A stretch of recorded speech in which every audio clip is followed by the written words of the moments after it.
This is a newspaper, the New York Times, dated August 16, 1971. The headline reads, "Nixon suspends gold standard." The paper is yellowed now, brittle at the edges, preserved in a plastic sleeve. I bought it at an estate sale in Connecticut for $45. Below the headline, a photograph shows President Nixon at a podium, explaining to the American people that the United States would no longer redeem dollars for gold. The decision, he assured the nation, was temporary, a 90-day suspension to address speculation against the dollar. Your dollar will be worth just as much tomorrow as it is today. 55 years later, that newspaper costs $45. The dollar it references has lost 98% of its purchasing power against gold. Nixon's 90-day suspension became permanent within 2 years. The temporary measure became the foundation of the monetary system we've lived under ever since. I keep this newspaper on my desk because it reminds me what temporary means when governments say it, what suspension means when officials announce it, what your dollar will be worth just as much means when the people making promises have every incentive to break them. The reason I'm showing you this newspaper today, the reason it matters right now, in January 2026, is that the playbook Nixon used in 1971 is being executed again. Different names, different circumstances, but the same essential moves, in the same sequence, for the same reasons. If you hold gold, what happened in 1971 is not history, it's a preview.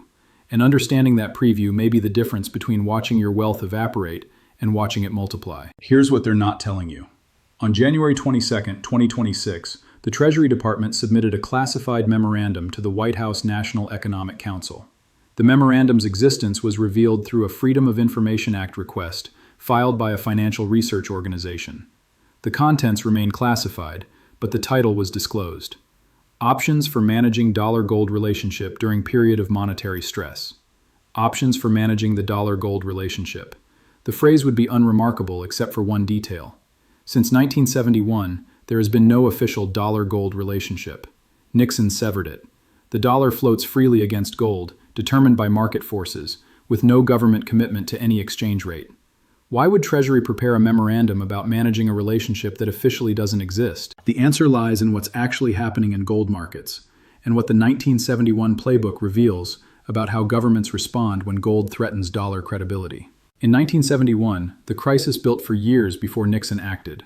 Foreign governments, particularly France under de Gaulle, had been exchanging dollars for gold at the official $35 per ounce rate, draining U.S. gold reserves.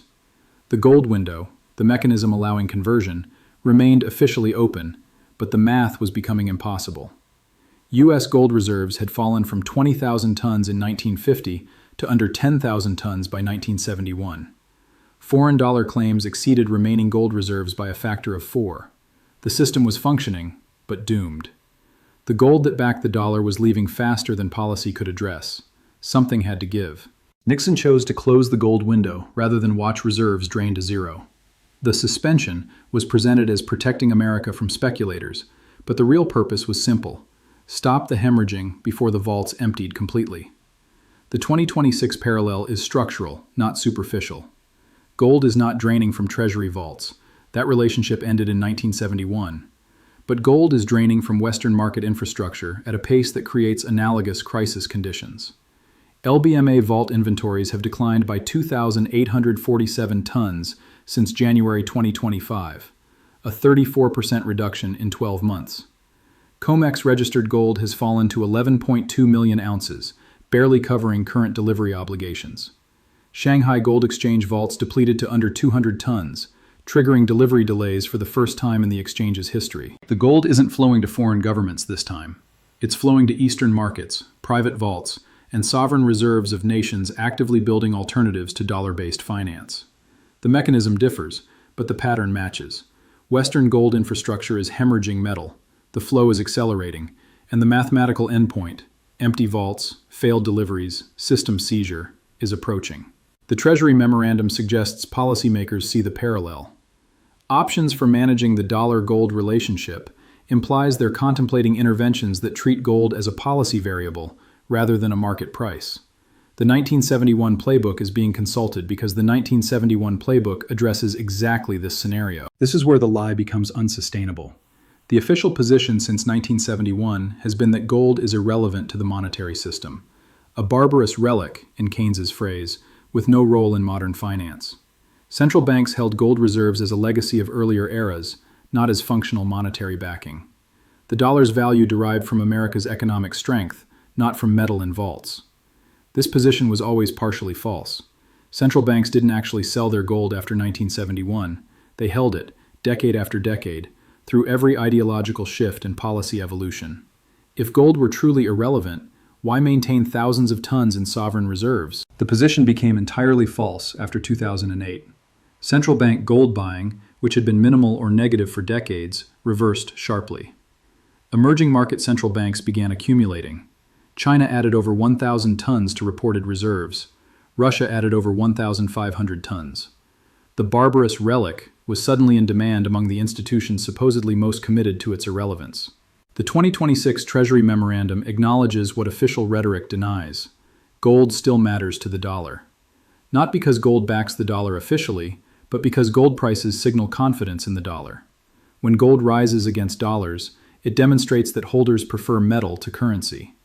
When the preference becomes pronounced enough, when gold's rise accelerates beyond what markets consider normal, the signal damages dollar credibility globally. The paper versus physical distinction that defines today's gold market creates policy implications Nixon didn't face. In 1971, gold was gold. The gold leaving U.S. vaults was the same gold arriving in French vaults. The system was unified, with a single price and a single settlement mechanism. In 2026, paper gold and physical gold are diverging markets. Paper trades at $3,150. Physical trades at $4,100 or higher. The premium represents a 30% gap that the 1971 system would have arbitraged immediately, but the 2026 system cannot arbitrage because the metal to arbitrage with doesn't exist in sufficient quantity. The policy options in the Treasury Memorandum presumably address this divergence. How do you manage a dollar-gold relationship when there are two gold prices? Do you target paper gold, which can be manipulated through futures markets but increasingly represents fiction? Do you target physical gold, which reflects reality but cannot be directly controlled through financial mechanisms? Nixon's 1971 solution was simple: end convertibility, stop the drain, let prices float. The solution worked because America still held significant gold reserves. The vaults weren't empty, just emptying. The suspension bought time and changed the rules before the game was lost. A 2026 suspension would apply to a different problem. America isn't bleeding gold reserves. The gold left the building decades ago. What's bleeding is the credibility of paper gold markets, the functionality of Western delivery infrastructure, and the assumption that dollar-denominated gold prices reflect anything real. The suspension in 2026, if it comes, might look like temporary trading halts during market stress. It might look like emergency rules allowing cash settlement instead of physical delivery. It might look like government purchases to support paper gold prices against physical premiums. It might look like restrictions on gold exports, imports, or ownership, measures that echo the 1933 confiscation but update it for modern circumstances. The playbook has pages we haven't seen yet. The pattern suggests they're being prepared. When institutions do what they're doing now, they're not analyzing history. They're positioning for its repetition. At 2:30 p.m. Eastern on January 24, 2026, the Federal Reserve Bank of New York conducted an unscheduled gold operation that would have seemed routine 55 years ago and seems extraordinary today. The operation involved transfer of 47 tons of gold between the New York Fed's vault, which holds gold on behalf of foreign central banks and international institutions, and an undisclosed recipient. The transfer was documented in the Fed's weekly balance sheet supplement, a report read by perhaps a few hundred specialists worldwide. 47 tons is not a trivial amount. It represents approximately $6 billion at current physical prices. The undisclosed recipient and the unscheduled timing raised immediate questions among analysts who track these flows. The New York Fed vault holds approximately 6,000 tons of gold, the majority owned by foreign governments who deposited metal there for safekeeping decades ago. Germany, Italy, the Netherlands, and dozens of other nations maintain gold at the New York Fed because, historically, it was the safest, most accessible storage location in the world. But foreign governments have been withdrawing. Germany repatriated 674 tons between 2013 and 2020. The Netherlands repatriated 122 tons in 2014. Austria, Belgium, and other nations have conducted smaller repatriations. The trend is clear. Foreign governments want their gold home. The January 24th transfer may be another repatriation, or it may be something else. Perhaps gold moving to support a policy operation. Perhaps gold being positioned for market intervention.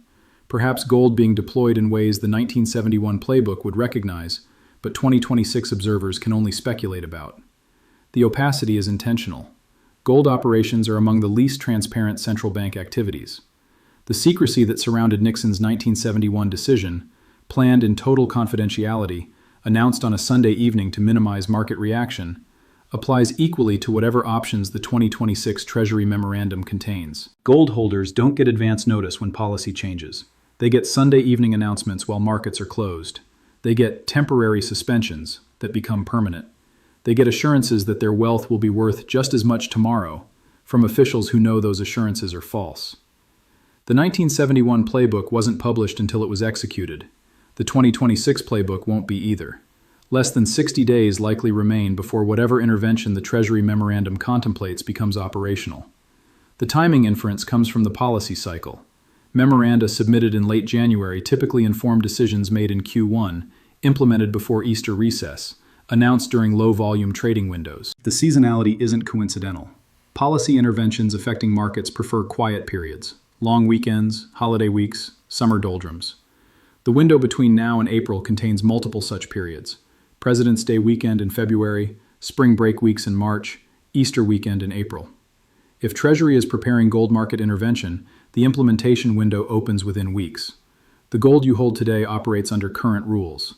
The gold you hold in April may operate under different rules, rules designed to manage a dollar-gold relationship that officially doesn't exist, but clearly concerns policymakers enough to warrant classified memoranda. While American policymakers consult the Nixon Playbook, other nations reference different history. At 9 a.m. Moscow time on January 25th, the Russian Central Bank published its annual reserve management report. The report contained a section on gold that Western analysts flagged immediately. The Russian Federation maintains gold reserves as protection against monetary instability in the international system. Historical experience demonstrates that nations holding substantial gold reserves navigate currency crises more successfully than nations dependent on foreign-denominated assets. The historical experience reference points to Russia's own history, the 1998 ruble crisis, when Russia held minimal gold and suffered catastrophic devaluation, versus 2014 to 2022, when substantial gold reserves helped cushion sanctions and currency pressure. But the reference also points to America's history, specifically 1971. The nation that closed the gold window did so because it lacked sufficient gold to honor its commitments. The nations that accumulated gold afterward, the nations now positioned as creditors rather than debtors, navigate the current system from positions of strength. Russia holds over 2,350 tons of gold. China holds at least 2,264 tons officially, likely much more unofficially. India, Turkey, Poland, and other nations have accumulated aggressively. The BRICS bloc collectively holds gold reserves approaching 8,000 tons, more than the United States' 8,133 tons, and gaining. The accumulation is not ceremonial, it's strategic. These nations studied 1971 and drew conclusions. When the monetary system convulses, gold holders survive. The playbook they're following isn't Nixon's. It's the playbook of nations positioning to benefit when Nixon's playbook runs again. The geopolitical dimension transforms the 1971 comparison from historical analogy to strategic template. In 1971, the nations accumulating gold, primarily France, were American allies operating within the Western financial system. Their accumulation was embarrassing, but not existentially threatening. The post-1971 order emerged with dollar hegemony intact, European allies still committed to Atlantic partnership. In 2026, the nations accumulating gold, China, Russia, the BRICS bloc, are explicitly building alternatives to dollar hegemony. Their accumulation is not embarrassing, but challenging. The post-intervention order, whatever it looks like, will emerge with these nations holding gold and holding leverage. The gold flowing from Western vaults isn't circulating within a closed system. It's exiting the system entirely, entering sovereign reserves in nations that may not return it under any circumstances. The hemorrhage Nixon stopped in 1971 was hemorrhage to allies who would eventually cooperate with dollar management. The hemorrhage occurring in 2026 is hemorrhage to rivals who will not. This asymmetry changes what the playbook can achieve. Nixon's suspension worked because the system remained fundamentally cooperative. America's partners wanted the dollar system to function, even as they exploited its weaknesses. The suspension gave everyone a face-saving exit from an impossible situation. A 2026 intervention cannot assume cooperation. China has no interest in supporting dollar credibility. Russia has every interest in undermining it. The BRICS settlement mechanism being built specifically excludes dollar participation. The suspension or intervention or whatever policy emerges will operate in a system where major players actively benefit from its failure. This is what a system looks like when it runs out of time. The 1971 Nixon shock was a controlled demolition, dangerous, but executed with planning and followed by reconstruction. America's remaining gold reserves, alliance relationships, and economic dominance provided foundations for rebuilding. The 2026 situation offers fewer foundations. Gold reserves haven't grown since 1971. America still holds approximately 8,133 tons, unchanged in decades. Alliance relationships are strained by trade conflicts, security disputes, and diverging interests. Economic dominance is challenged by a China that didn't exist as a meaningful actor in 1971, but now produces more goods than America by most measures. The Playbook's plays remain available, but the field conditions have changed. Running Nixon's plays against 2026's defense may not produce the same results. The trap has no clean exit, because the exit options have different owners. In 1971, America controlled the exit. Closing the gold window was unilateral, requiring no permission or cooperation. America defined the new rules because America's dollar was the only game in town. In 2026, alternatives exist.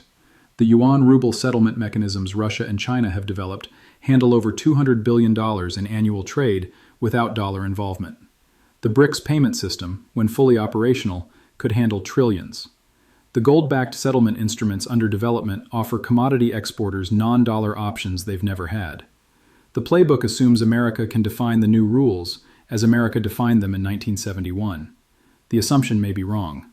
The nations holding gold, building alternatives, and accumulating leverage may reject rules that don't serve their interests. The negotiation that follows any intervention may produce outcomes America doesn't control. For gold holders, the Playbook's return is both risk and opportunity. The risk is that intervention targeting gold prices impairs the value of holdings. Nixon's 1971 shock was followed by a 15-month period where gold traded sideways, the market adjusting to new rules, participants uncertain about what the rules meant. A 2026 intervention could produce similar confusion, similar sideways action, similar uncertainty. The opportunity is that interventions ultimately fail against fundamental forces. Nixon's suspension was followed by gold rising from $35 to $850 over 9 years, a 2,300% gain. The intervention didn't prevent gold's rise. It delayed it, channeled it, created volatility around it. But the fundamental devaluation of the dollar against gold proceeded regardless of policy. The 2026 fundamentals: paper physical divergence, delivery system failure, Eastern accumulation, Western supply shortage, are stronger than 1971's fundamentals. The intervention, whatever form it takes, will fight these forces. History suggests the forces win, eventually and dramatically. The gold holders who navigated 1971 most successfully were those who understood what the intervention meant and what it didn't. It meant short-term volatility, rule changes, and uncertainty. It didn't mean gold's fundamental value proposition had changed. The holders who sold during the confusion regretted it. The holders who accumulated during the confusion became wealthy. The same framework applies to 2026. The intervention will create confusion. The intervention will not change the arithmetic of dollar debasement, physical scarcity, or global de-dollarization. The holders who understand this difference position accordingly. Those who hold physical gold, metal in their possession, outside the paper system, immune to rule changes affecting exchanges and contracts, are positioned to navigate whatever intervention produces. Their gold remains their gold, regardless of policy announcements. Those who hold paper gold, ETF shares, futures positions, unallocated accounts, face the possibility that intervention targets exactly their exposure. Nixon's 1971 move affected paper claims, dollar convertibility, while physical gold remained privately held. A 2026 move could similarly affect paper claims, while physical holdings persist. The distinction that has defined this entire gold market analysis, paper versus physical, becomes operationally decisive when policy intervention arrives. The intervention will have mechanisms, definitions, and boundaries. Physical gold in private possession is likely to fall outside those boundaries, as it did in 1971. Paper gold in institutional custody is likely to fall inside them. Reality asserts itself through policy interventions that acknowledge what rhetoric denied. The Treasury Memorandum on Managing the Dollar-Gold Relationship admits that the relationship exists, that gold's movement affects dollar credibility, that dollar credibility affects gold's movement, that the two assets remain intertwined despite 55 years of official claims otherwise. The admission is the signal. When governments prepare memoranda about managing relationships they claim don't exist, the relationship exists. When classified options papers address problems officials publicly dismiss, the problems are real. The 1971 Nixon shock taught a generation that governments will act suddenly, unilaterally, and deceptively to protect currency credibility. The lesson has been forgotten by many, but remembered by those who study monetary history. The lesson is being retaught. The playbook is being consulted. The memorandum has been written. The gold holders who understand what's happening have this moment, this brief window before whatever intervention arrives, to position their holdings appropriately, to ensure they hold physical rather than paper, to ensure they hold outside systems that intervention can target, to ensure they understand the difference between short-term volatility and long-term value creation. Nixon's 1971 shock was a shock only to those who weren't paying attention. The signs were visible for years: the gold drain, the foreign accumulation, the mathematical impossibility of maintaining convertibility. Those paying attention positioned before the shock and benefited afterward.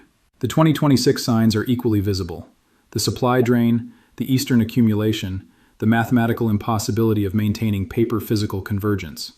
The Treasury Memorandum confirms what the signs suggest. Policy intervention is being prepared. Paying attention now, positioning now, understanding now. These are the actions that separate those who benefit from those who suffer when the playbook runs. The newspaper on my desk shows what happened when Nixon executed his playbook. The president at the podium, the assurances that meant nothing, the temporary measure that became permanent. The newspaper cost me $45. The lesson it teaches is worth considerably more. The 1971 playbook returns in 2026. The signs are visible. The memorandum is written. The intervention is being prepared. The question is not whether history repeats. The question is whether you're positioned correctly when it does. The holders who understood 1971 became the wealthy of the following decade. The holders who understand 2026 may become the same. The playbook is old. The opportunity is new. The window for positioning closes when the next Nixon shock arrives. It arrives soon.